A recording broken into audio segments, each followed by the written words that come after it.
Hey, what's up? Cinemagician here. As requested on Instagram, I am making a tutorial on how to make fire in Cinema 4D using the plugin Turbulence FD.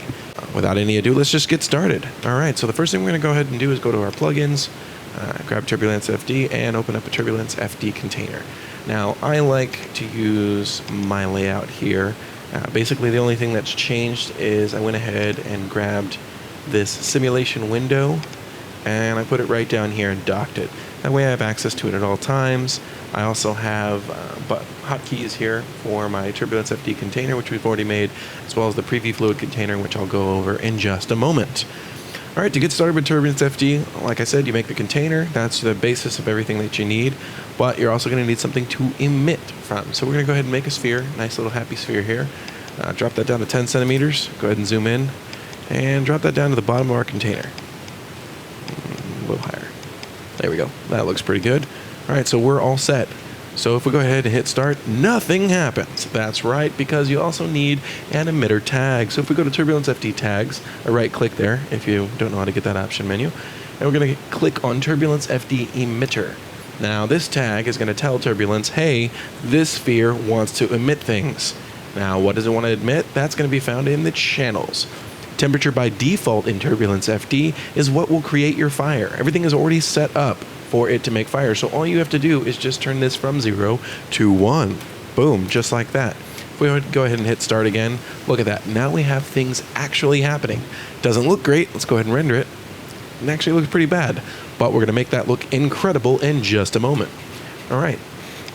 So let me go ahead and go over a couple settings so you understand what I'm talking about here. In this Turbulence FD tag, we have a couple things. We have our general, which has a radius, which is how far away from the actual geometry it's going to be creating the voxels. Sorry, well, somebody walked in my office. No worries. We have collision object, which is basically going to say it's going to use the geometry to affect the advection of the voxels in this box. When I say voxels, by the way, I'm going to go ahead and go here and show you. The voxels are basically 3D pixels. They're pixels that have X, Y, and Z coordinates. And as you can see, we have 100 centimeter by 100 centimeter by 100 centimeter grid in X, Y, and Z, and 1 centimeter for each voxel. So basically, there are 100 voxels going this way, 100 going this way, 100 going this way. And that creates what we have as a giant, box that is basically just, it's a fluid box. Essentially, if you think of the box filled with air, we're moving that air around. As you can see here, we have 1.2 millivoxels. That is 1.2 million voxels. And that is what we're talking about when we talk about the voxels being moved around and being hit by the collision objects. Fill object, this automatically gets default checks. You'll want this. It's basically going to fill up the geometry with fluid. And that fluid is going to expel from it, just as you see right here. We're not going to talk about texture or the particle emission intensity today because we're not going to be making any texture maps or using any particles to drive this. That'll be in a tutorial later on down the road. Force, we will be needing some things in here, but we're not going to go over them just yet. And channels, like I said before, temperature is fire. We have fuel burn and density. We're not going to go over these two today. The only thing that we're going to be using is temperature and density is going to be used for smoke. So I've already spoken way too much. Let's just get into this and let's make it look great. All right, so the first thing we're going to do is go to our simulation tab, and we're going to go all the way down here to temperature. And I'm going to go ahead and explain this real quick. So temperature diffusion is essentially the softness of your voxels coming out of the emitter. So if we go ahead and set this up to 1 and go ahead and cache that, you see we've got a really, really soft look. It's very diffused, and that's exactly what it does. It just makes it soft. And we don't want that because we want nice, good-looking fire. And we're going to go ahead and start. That looks better. All right. If you have the newest version of Turbulence FD, you don't have to sit here and keep caching it over and over with each change that you make. You can actually change that to interactive, hit start, and boom. Look at that. It's a constant simulation. So now we can play with the other settings, and I can explain them to you much faster. So buoyancy is basically exactly what it sounds like. Buoyancy in water is how much you float. Buoyancy for fire is how fast it raises up. You could basically call it like an inverse gravity. So if we crank this up to like 60, it's going to really start pushing that up like way too fast. If we hit 0, it's only going to float right around there. In fact, we'll go like 2. Look at that. All right, so we want to keep it around 20 because that looks pretty realistic. And cooling is essentially the life of each individual little flame. Right now, the cooling is set to be 34 frames, so it takes 34 frames, or roughly 1 whole second, for the flames to emit, come up, and then die. So if we bring this cooling up to like 10%, by the way, these are linked. You bring that cooling up to 100%, you got 0.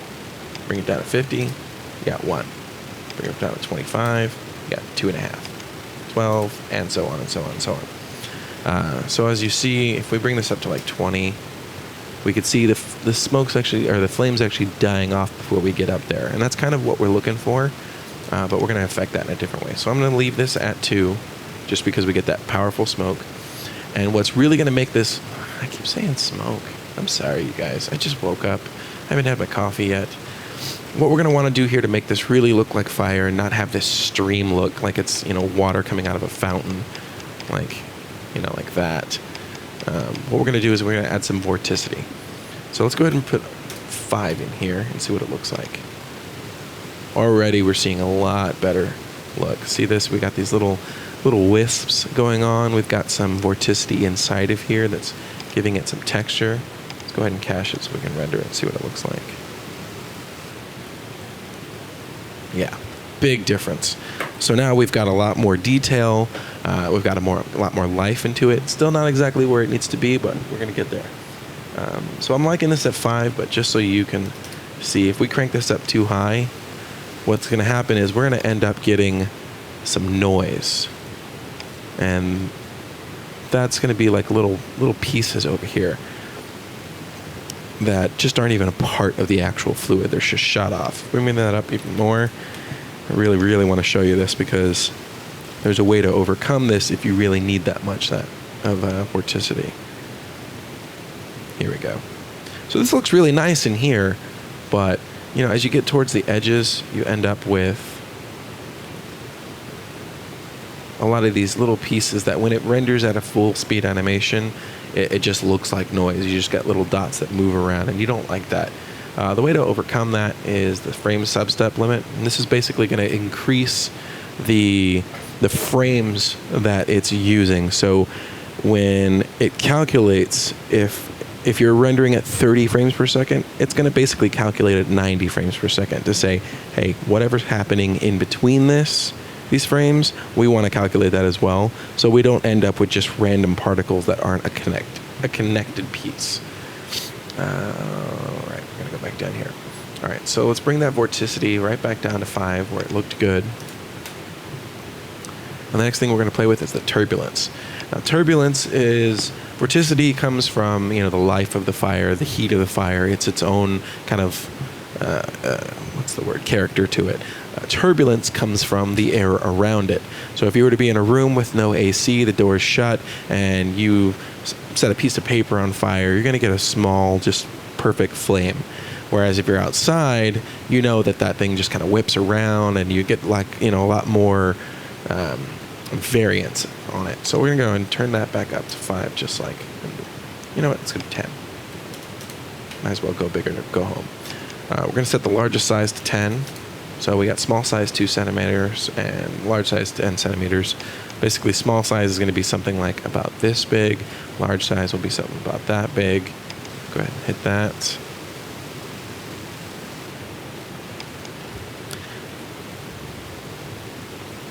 So now we're seeing some pretty good results, but there's still there's not enough detail in here. Like, we've got these big little globules that they look good, but they don't look great. And that's something that you don't need to worry about right off the bat, because that's going to come up into the voxel size. Right now, our simulation's only taking up about 44 megabytes of RAM, and the cache is not that high either. So if we drop this down, make smaller pixels, just like going from 720p to 1080p, you're packing in more pixels in the same area, you're getting more quality. Now it's jumped up to 187. We can keep going. Let's go 0.5, maybe even 0.4. Cool. So now we're at about 600 megabytes of memory use on the GPU. I happen to know that my 560 Ti has 1 gig, so that's perfectly fine. You don't want to really push the limits of your hardware with this, because you can completely lock up, and if you're not saving, you could end up with just very, very bad situation. You could lose everything that you work on. So this already has way more detail than what we were looking at before. In fact, look at this.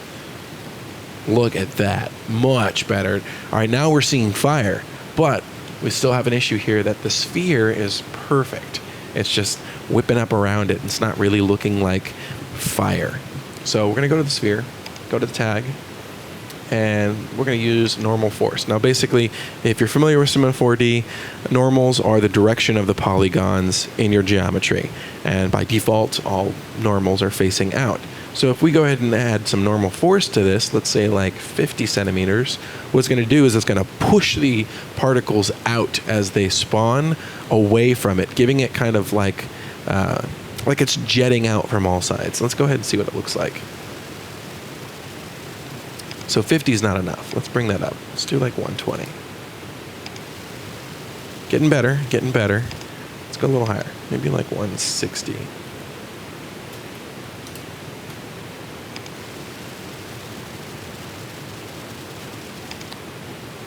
Let's try 200. I really want to see him kind of push out from over here. Still not getting that. Let's go even higher. 260. See, now we're getting there. Now we're getting there. Let's try 320.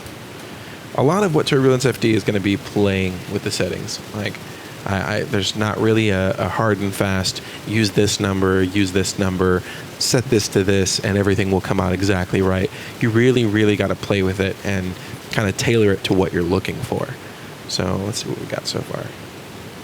So that's a lot better. We can already see that there's, some more detail coming in around the sphere, but it's still not exactly where I want it to be. So what I'm going to do is I'm going to take a directional force of like -10 in the Y, and that's going to push that fire down as it comes out, which might help. Let's go a little further. I am just constantly underestimating these values today. There we go. All right, now we're seeing something kind of nice. It's not exactly what I want, but we're seeing something kind of nice with it. Let's see what it looks like.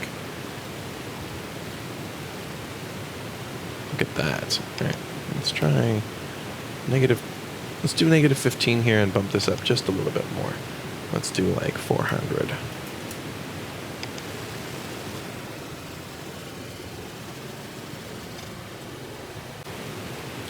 There we go. That's much better. That's kind of what I was looking for. It's still a sphere that's emitting it, but we're seeing a little more detail, and this looks really, really, really good. It's a little blown out, but we'll talk about the render textures in just a moment. All right, so now that we've got a pretty good looking fire, let's see what it looks like here. That's pretty great. All right, we're going to go ahead and start playing with the render settings. So I'm going to go ahead and add a floor so we can see what this looks like. Just like that. Second thing I'm going to do is I'm going to go ahead and increase the size of this container. I'm going to go up to like 160. And then drag this up. Just like that. Re-render this. This way it comes all the way out of the frame, and it looks pretty good.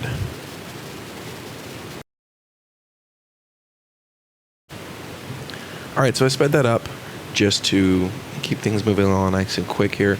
But just know that as you increase the size of the grid and you decrease the size of the voxels, it is going to definitely exponentially increase the time that it takes to simulate. If you notice here, the GPU almost topped out, 971 megabytes. Don't be afraid if you're going for your final render to really pump this down.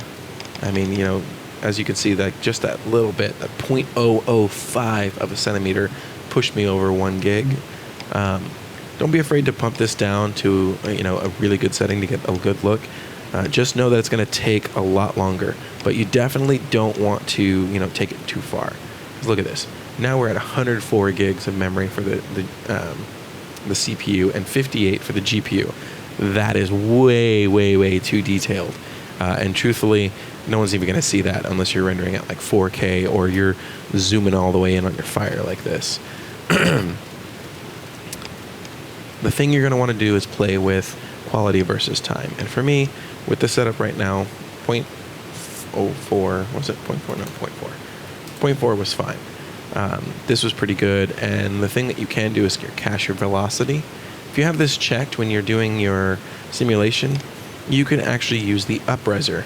And what this does is it'll cache the velocity of all of the particles, the voxels being created.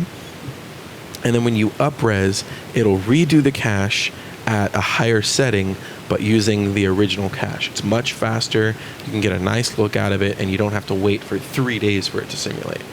So now I think we've got a pretty good looking simulation here. I'm going to go ahead and bring up this preview fluid container that can be found in the plugin right in here. And this is a great way to see how things look in real time. That looks really good. Really good. All right, let's go ahead and stop it. So now let's work on making this look really pretty. Because as it stands right now, it still renders pretty quick. It looks real nice. But some of it's blown out. We want to see that detail. And we also want this to emit some light. So the first thing we're going to do is we're going to go ahead and turn on global illumination. Just going to set this to preview for now. And it's going to take a little longer to render because it's got to calculate the irradiance cache. And this is basically, if you're not familiar with global illumination, this is basically, it's calculating the way light bounces off of things. And what's great about Turbulence is that just straight out of the gate, it already has everything set up to emit global illumination lighting from the fire. So now it looks pretty nice because now this is actually lighting the scene. If we were to throw some geometry in there, scale it down a little bit, move it over. This, we'll actually be able to see that it's casting shadows as well. It's lighting the objects, and it looks pretty good. So I mean, you can see the shadows here. I'm not going to render this all the way. I just wanted to show you that it does actually cast shadows. So you can use the fire that you're creating as the main source of illumination for your scene, which is pretty nice. Just know that when you're doing animation, global illumination tends to get a little spotty. And you're really going to want to play with the settings to overcome that. And honestly, there's not a lot of great ways to overcome that. So you've got to get creative with your post-production.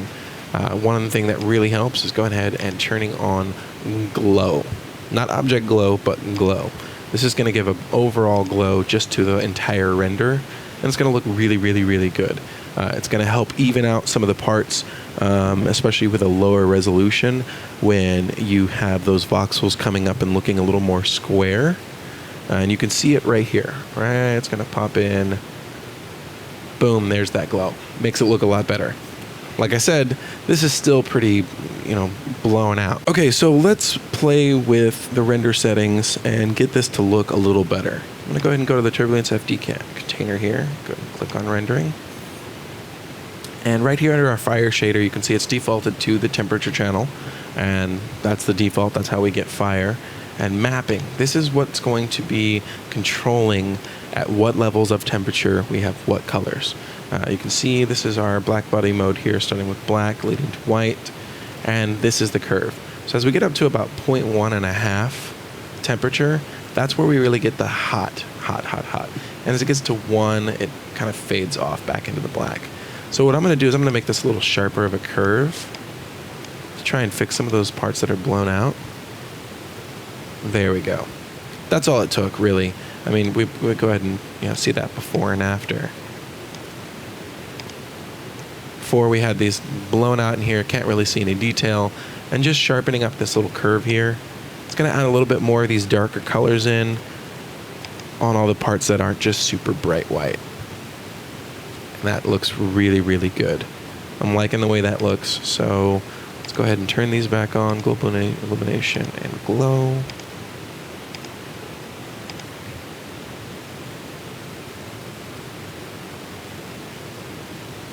It's going to take a moment to render here, but I think we're going to end up with a really, really good looking stack of fire.